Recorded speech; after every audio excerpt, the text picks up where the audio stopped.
Let's rip. All right, so we got the battles right here. So this is going to be the this is the first time between the first time I did it with Lexus. So this is the battles right here. So pretty much let's take a few cars right there for the guys who haven't seen it before. A few cars. This is going to be 3. We got a couple cars. We got a few things to change around. Next time, man, if you want, you can make some up on your own. This and it also this is for you to decide. I'll be weighing in, but it's for you to decide what you think is going to happen. I just picked these cars randomly. All right, so the battle is going to be track's going to be Suzuka, full Suzuka circuit, 10 laps. It's going to be street radials for tires. We're going to say both drivers to rule out whatever they're pro drivers, pro grip drivers. This is a grip. This is grip event, and we're going to have the stock. They're going to have every car. It's going to have 340 horsepower, 340 wheel horsepower. And the chassis is stock and everything. So there might be a little bit difference with the 890 because people saying it makes about whatever, 336, whatever it is. So we're going to say 340 wheel horsepower for every car here. All right, so the first battle we got right here, it's going to be EG Civic. I'll say SIR EG Civic B16 tuned to whatever. First is the Renault Clio V6. On Sakuba, what do you got winning on the 10 lap battle and why?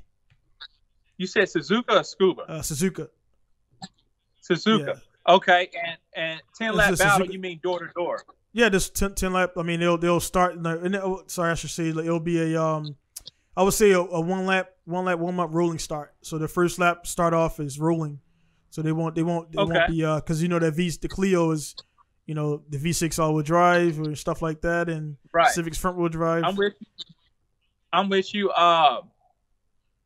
And this is all your opinion, man. It's all your opinion. Yeah. My opinion. Here's the first thing that comes to mind. An EG Civic with 340 horsepower is a fucking beast. I came from Honda, so I know how much power that is in an EG Civic. Yeah. Versus the V6 Clio, I think it could get there with a couple mods. Yeah, it's pretty much. So I'm gonna go with the Civic. I'm going to go with the Civic because Civics are well built to handle 10 laps.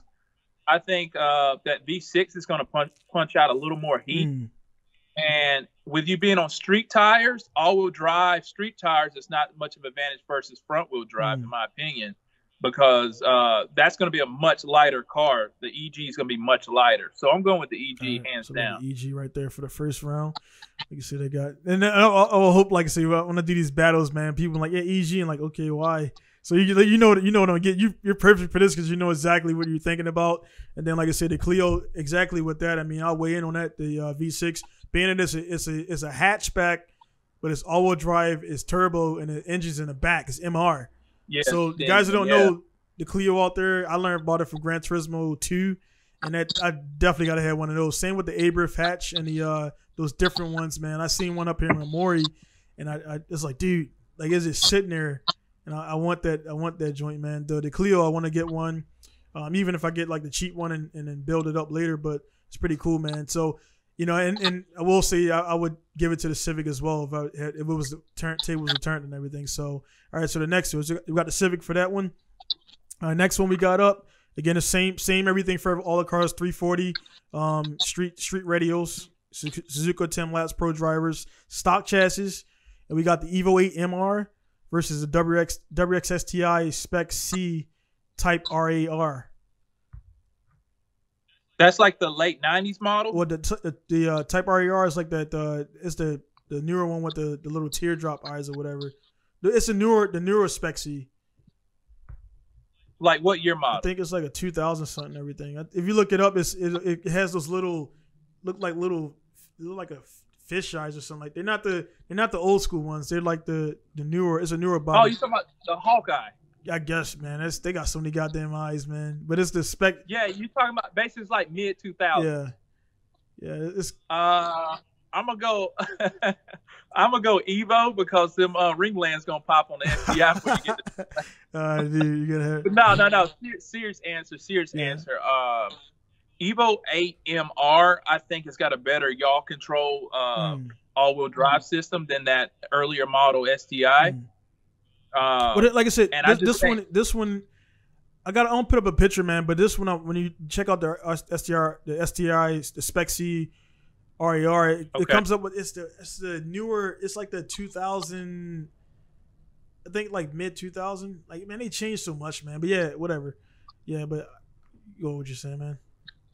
I'm gonna still go with the Evo 8. Okay. I've driven both of those cars, and now if you would have said Evo 9 or 10, I would have went with the STI. Yeah. But that Evo 8 was honestly the best. Mechanically best designed Evo of all of them, the 8. I think it's not non-US spec. JDM spec was the best. They had better differentials and everything else as far as the yaw control and all that. And I think the Evo would win just because of the all-wheel drive system. The weights are pretty similar, and I think that the little bit higher red line from the Evo would help out a little bit too in the corners. Yeah, so I got the and it's all enough again. I go with the Evo 8 too, man. So like I already got my mindset on what I think is going to win, but I just want to see your opinions, man. So we got the again for the first batch, we got the EG Civic. Second one, we got the Evo 8 MR, and I'll put the picture in there so you guys can see which one I'm talking about. And then the last battle of the day is going to be the 890 Supra versus the new 400Z.